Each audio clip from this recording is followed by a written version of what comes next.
Alright guys, so here we are finally at the combiner video for the Zeta Superitron, or Superion. They're Aerialbot combiners. And this is all of the combiner stuff. So, unlike other ones where everything is self-contained within the robot, this follows the toy world, and of course now Zeta, and now there's even other companies doing this, and just parts forms a lot.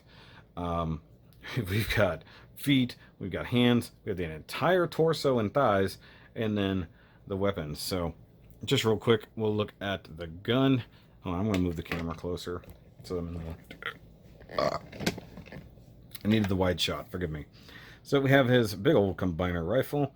We got metallic red paint here, metallic red paint there. I could kind of do without that. Silver paint back here.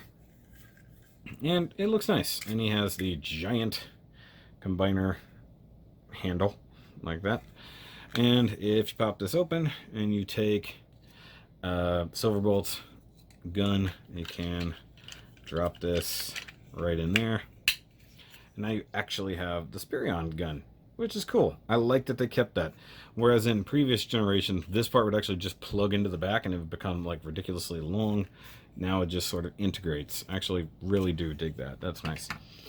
And we'll get the feet.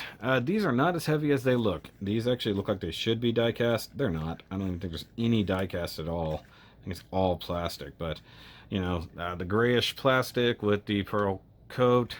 Gunmetal paint here. Black plastic here. Same thing there. More gunmetal.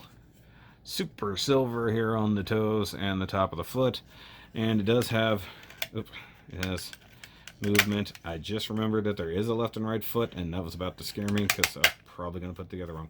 Now he does have ports, like for like plugging a gun or something into. I assume that, you know, like some of the old ones, you can just do that. There's stuff about the main torso here that sort of leads me to believe that you can kind of throw everything together in like a storage mode. I see nothing in the instructions about that, so I have no idea. But both feet are roughly the same, except for the fact that they have the ankle rocker leading a certain way, so I need to make sure I do that. On the bottom, you get more paint, and you also have the rubber pads that you have to put on. These are anti-slip pads. I like that. Other combiners early on were using just a big pad you put underneath the foot, not really stuck to it. I do love the big thrusters just hanging out the bottom because he is a combiner of jets, which is neat. You have the hands, which are essentially the same, but, you know, new mold and stuff, as Devastator. So each finger is individually articulated, with each knuckle articulated on its own. It even has a left to right bend. So these are super, super articulated hands, and I dig that. And we got metallic red paint there, gunmetal paint here, and I believe... I thought there was some silver paint, but I guess that's just that. And then you have the wrist ratchet, which is there. Now, unlike Devastator, who had an entire forearm, this guy actually uses his own robots as body parts. And you get a left and a right. There's no switching. That just flat out wouldn't work unless you cut off a whole section there. And I'm not going to do that, so it is what it is. But that's really good. And you do have the big slot in the hand here for the gun. And you just kind of do that number and just get it as low as you can possibly get it in the hand. That's not that. I guess that's about as good as that's going to get, huh? Yep, there we go. And then you can close the fingers around it. Close the thumb. So you can hold the gun, and then, you know, I'll have to take that apart here in a minute when we go to put it together. Now, something that's different is this piece here. This is the only die-cast part that I can find out of the entire thing. It is actually, you know, good old metal, painted, looks like it's painted silver and painted metallic red. Now, this is for more of a G1 cartoon look. And in the instructions, they give you like 4 super sticky pads that go inside this, and you just would put it right there. It is a good look, I'm not gonna lie.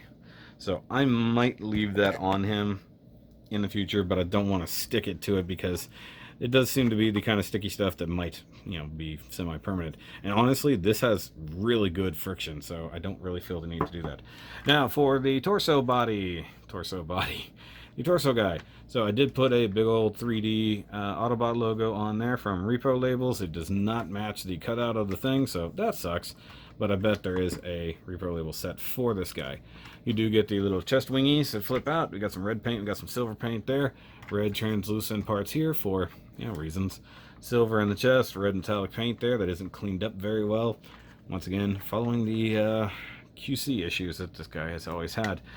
Gunmetal paint in there, red translucent here, silver paint in the hip skirts. The hips do flip around, both forward and back. Wow, that is insanely loose. I thought that came apart on me. Silvery gunmetal paint in there.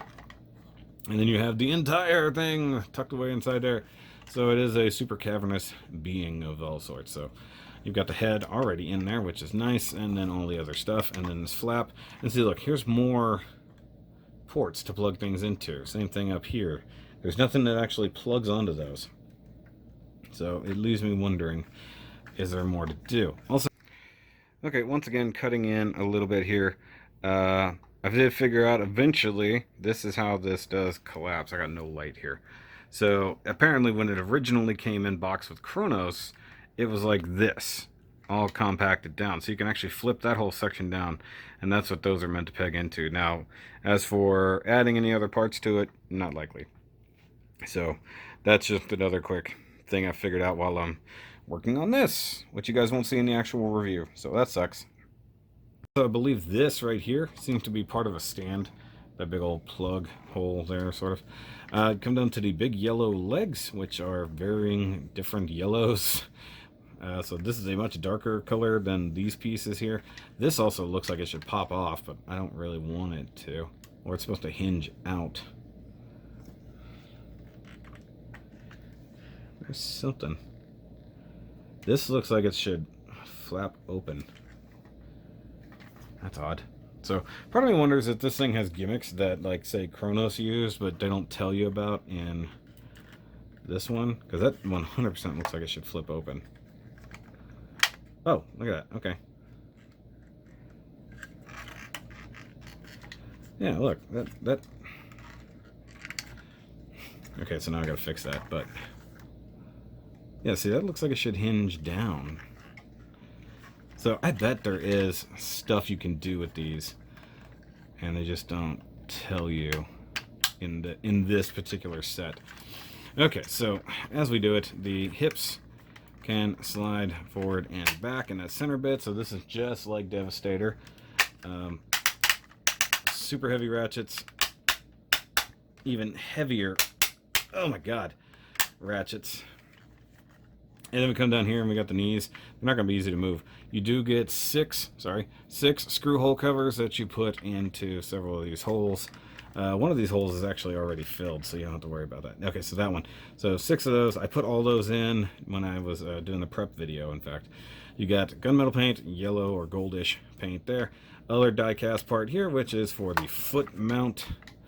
It's all back in here. For some reason I didn't paint these pistons. That's a little bit annoying, considering. So let's prep this for combine mode, shall we? Let's flip this down, flip these side panels up, flip the head up and around, like so. And then we want to flip these open, like that. And yeah, we're good to go, as it is. And it's just a big cavernous void, as I kind of specified before. Now, before I go too much further, because it's gonna get real hard to look at this soon. Hold on, I'm gonna have to turn lights. Okay, so we have the Superion head. Now, it comes with 2 different heads. I don't know which one's which specifically. One is probably more toy, one is probably more animation, and one probably more IDW, or one more G1. I like this head. I like the yellow paint. I like the ears sticking up like that. And he does have electronics and lights. Look.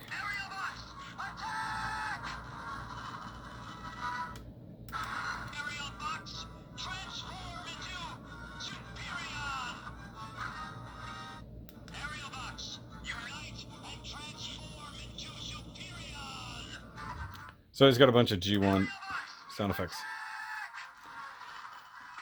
My only qualm with that is there's no way to leave the head on permanently. Like, actually just leave the lights in the eyes open. Or on, I should say. Stay. And then we have this version of the head, which I believe is supposed to be more toy-like. There's probably representations in the show that are like that. He does have the painted faceplate here, the translucent eyes, the LEDs are back in there.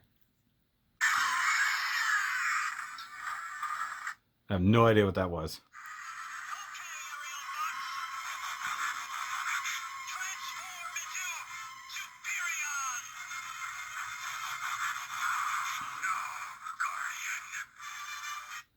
Okay. I have no idea what he's saying. That just sounded like, maybe just yelled Superion. I don't know. But all it takes is just a single peg to line that up. So it is what it is. I'm going to leave that head on for now.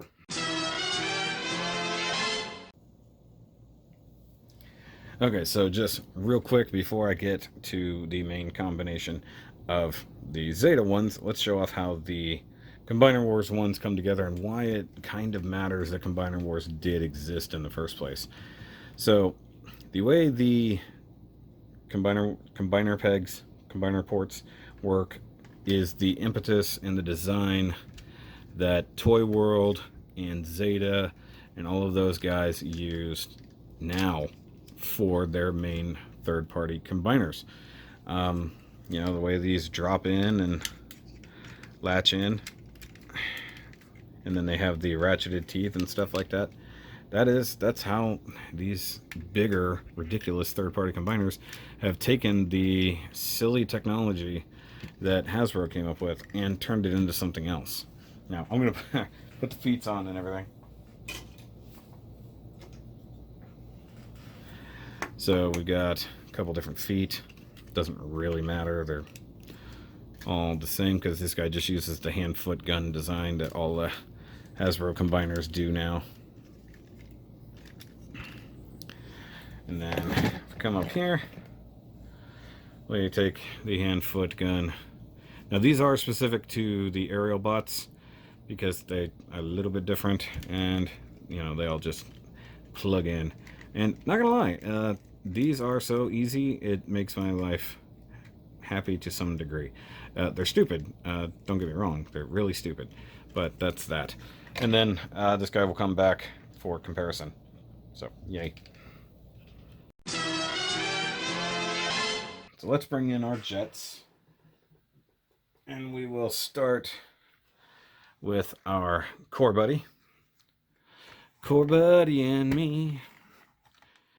So he kind of only connects in one or two ways at all. And best I can see is the crotch here has some grooves, and that lines up with this.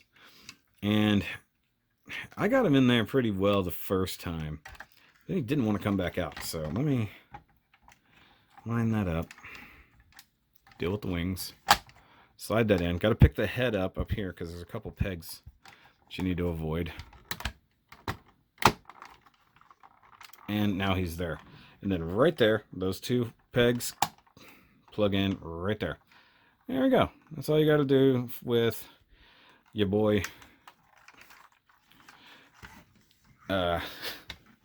Silverbolt. My brain is tired, guys.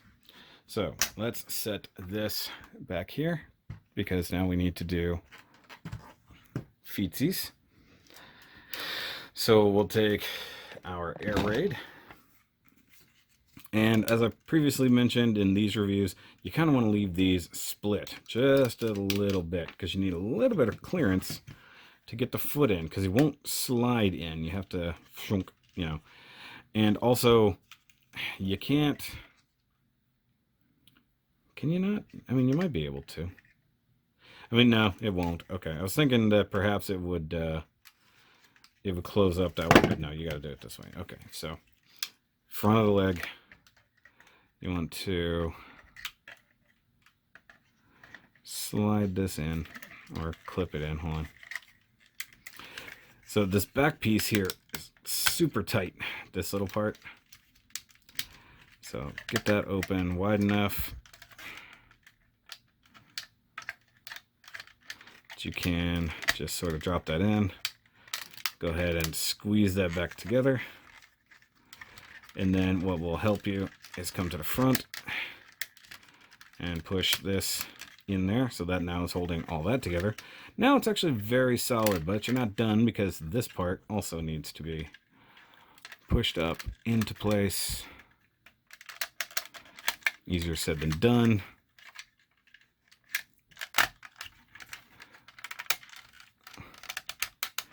So that's now squeezing all of that together. And so your leg slash foot, technically it's just your shin and foot, are now done. His feet are so massive compared to the rest. And we need our other leg.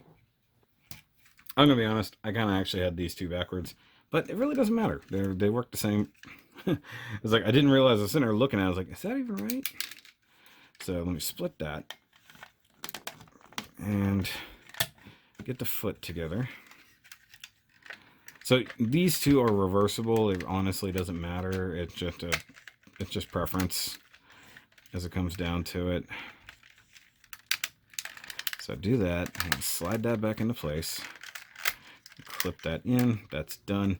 And the feet aren't reversible, so I mean, if you get it one way, you get it the other. So it's just kind of how it is. But you can see that's nice and solid there. Wait, is there foot rotation? Okay, so it's gonna be hard to actually articulate this later, no pun intended. So you can in fact do that. There is no forward or back movement. You do get the ankle rocker, and you do get toe pivot. So it's really good. It's really good for a big chunky leg bot. So now what we need to do is get these attached to be legs onto him. So we need to come up to here.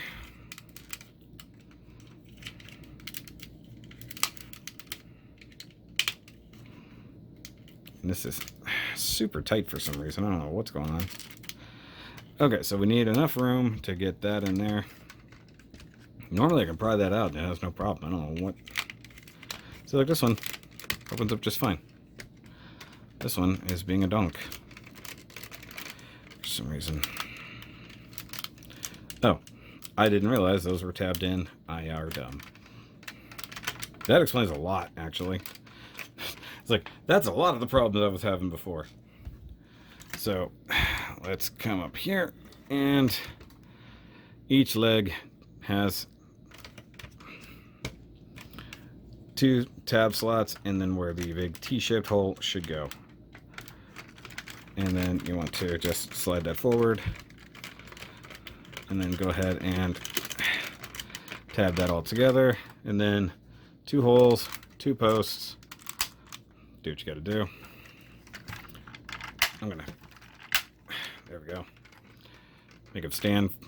And he's almost good enough to stand on one leg there. And then, once again, pull that apart. Slide it up in there. Slide it forward.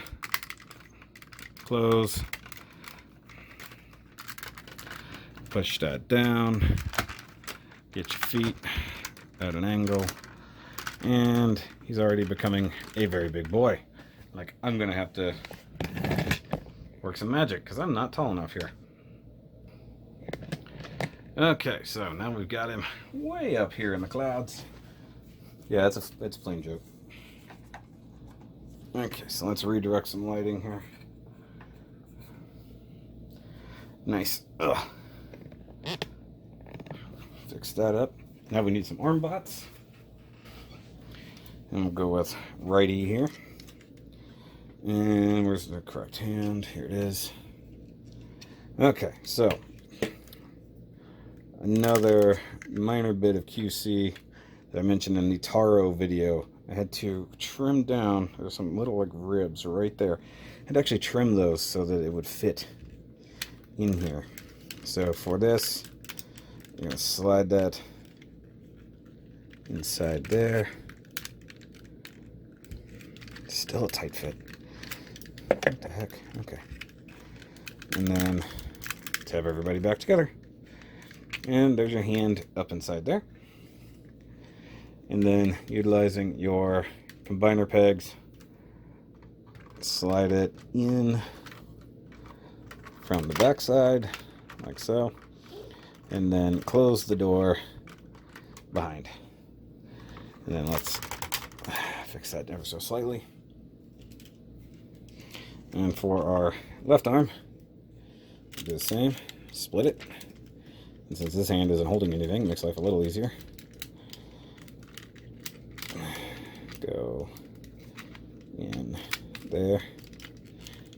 Come on. There.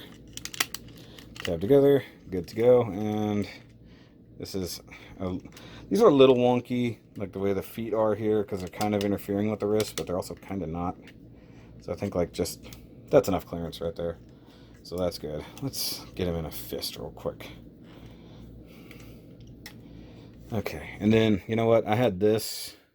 I don't think it really matters. It's still engaging one way or the other. Put that in there and give us one click on the elbow. And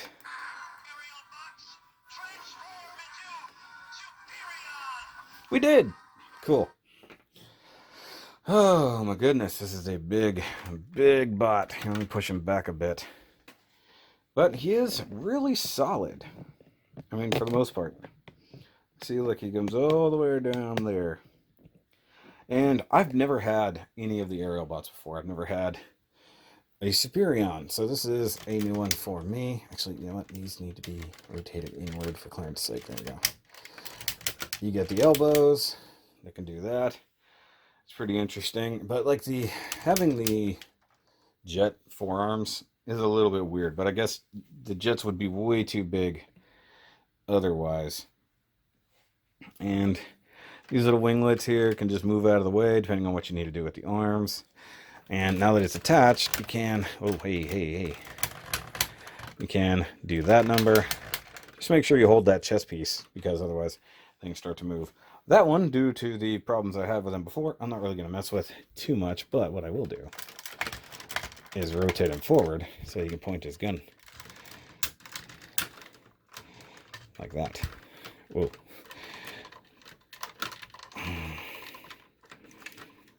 I feel like that should slide down a little bit. But that's pretty dang cool.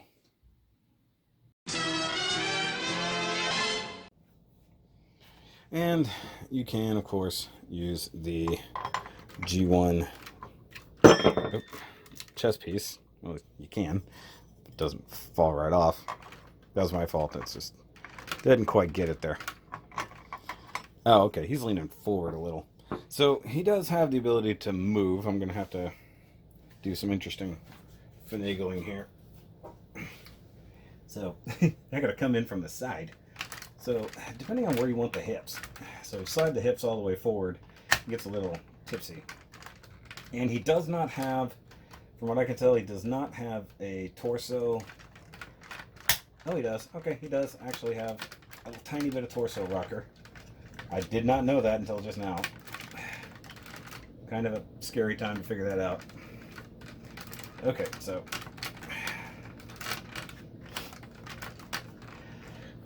it's really hard to finagle these giant robots. Okay, so that's what I want. I want a knee bend. There we go. And then I want hips. Give me some hips. Thank you. Good enough. It's like, not what I was trying for, but good enough. Yeah. Had to come at that sideways. It's not easy. Like, no joke, I had to come in from over there inside my review set. So I put this on here. It'll stay on. I'm considering, because of the access. Well, no, I just realized my mistake. I don't know, it depends. So this is non-ferrous. Excuse me. This is non-ferrous. There's no Bueller involved. But it's possible that depending on clearance, I could install some magnets. I think I'd have to like super glue a couple magnets in here, and then that would be there. That might help install that. So he's movable, he's posable, and when you have you can actually use the toe tilt if you need to. So when I first had him, I had the knee back and the toe tilted like that. And there we go. That's still solid. Like, even with the gun out front, that is still very solid. So having these kind of feet makes a big difference in this big boy, as it were. And I've been playing with him ever since I finished the review, so this is just being inserted. Some people think these big bots can't be posed. Look at this stance. And he's not being supported by anything but his own joints and everything else. So these things are totally posable. Also, something I neglected to show is you can mount the arm on, or the gun on the arm, kind of like you could do in G1. I also like the wrist turned down so you can shoot. But yeah, so these big bots can be posable. Devastator is like one of the only ones that's actually a little bit more difficult to work with. But wide stance, using all of the ankle pivots, even using some thigh rotation, you got the arm all extended and everything else. So yeah, I mean, it's actually more posable, more articulated than you really do think. Just got some of the weird limitations in the arms. Speaking of big boys, there he is next to Scorponok, which, I'm not gonna lie, in some ways I think Scorponok's actually heavier. You can tell he is still a bigger bot, which is actually good news, that you have a city bot that is bigger than a combiner bot. So, also massive price difference between these. 160, 430, 400 if you caught them on sale. So, yeah, this is a cool setup. But there he is with the Toy World Devi, and you can see they're very much the same size. There's like minor size differences between the two. Devi still has balance issues due to not having real feet. That's the reason why this guy has such ridiculously large feet, and that one, well, doesn't. And you have to use every joint available to you to keep him from falling over. So, in reality, these two are now going to be dueling on my shelf instead of Omega Supreme. Speaking of, so there he is next to Omega. So combiners at least still sort of scale with him, but because he's going to be a city bot, I'm going to put him in the other battle fighting against Scorponok on another planet and just keep the aerial bots fighting, you know, their terrestrial cousins. I liked the original setup of these two, but you know, to me it doesn't make a whole lot of sense necessarily to have the aerial bots fighting Scorponok. By the way, in case you didn't notice, I did swap out for this head. I don't know, just for the heck of it. One more comparison with a much smaller bot. There it is with the Combiner Wars. So the Combiner Wars one is not even halfway the same size. But you can see why I swapped out the head for this comparison. So that matches. And then I've got the bots, well, pretty much in the right position. Or at least the matching position. I still think I got the leg bots backwards, but I also don't care that much, if I'm totally honest. But for the most part, there it is. Oy, this has been a long review series, guys. And, you know, we gotta have the obligatory Wally picture in the hands of another giant robot. So, it is what it is. I need to even out his legs. They're not quite the same. And need to rotate. So, it's posable. It's big. More importantly, in at least combined mode, it's pretty stable. The biggest problems I'm seeming to have are these chest pieces on the arm bots popping open rather, when I finagle that. See if I can get this knee joint to go. The torso, the ab crunch is kind of annoying. Doesn't necessarily work. Or it does work, but it's such a light ratchet it almost doesn't matter. But it's a big, chunky butt with some jets. And aside from some loose ratchets a little bit, or at least just not hefty ratchets, he's good. The arms seem a little bit stubby because of just the way they have to work. The Constructicons have much beefier, longer arms due to the fact that those are also combined parts. not part of the actual things. Individually, the jets have their positives, they have their negatives. Overall, I'm happy with it. It's really cool, and this is the metallic version. I almost don't even care about that, to be totally honest. Um, if this made any changes to the original Kronos mold, I don't know what they are. And, you know, it must be an improvement. If I'm having this many problems with this, I wonder what the original was like. But it's good. If you missed it, I got this guy from TF Source. You can pick him up probably in a lot of places. It was on sale for like Fan Week or whatever for 400. It's back up now to its normal 430. And that's not bad considering the price, you know, and you get a lot with it. You also get a bunch of wings that you don't have to use. And I think he looks a heck of a lot cleaner without the wings, so I think I'm going to leave him off. I don't know. I might put them back on the legs just to build out the legs a little bit, but the forearms here, you generally move them up, down a peg or up a peg and just sort of finagle them however. So that's up to you. But for the most part, that's how I'm going to leave mine. But guys, give me a big old thumbs up. Make sure you go watch the rest of the review series if you did not, and including the Taro videos, not only where they transform each individual bot from combined mode to robot mode, but breaking down this guy. You know, because you don't know. There we go. And if you want, make sure you check out the vlogs where I am doing the background of this video and how I'm going to be redoing my shelves accordingly now that I have another really big bot to have on them. But I'll see you then, and remember, as always, guys, keep on nerding, and together we can do this.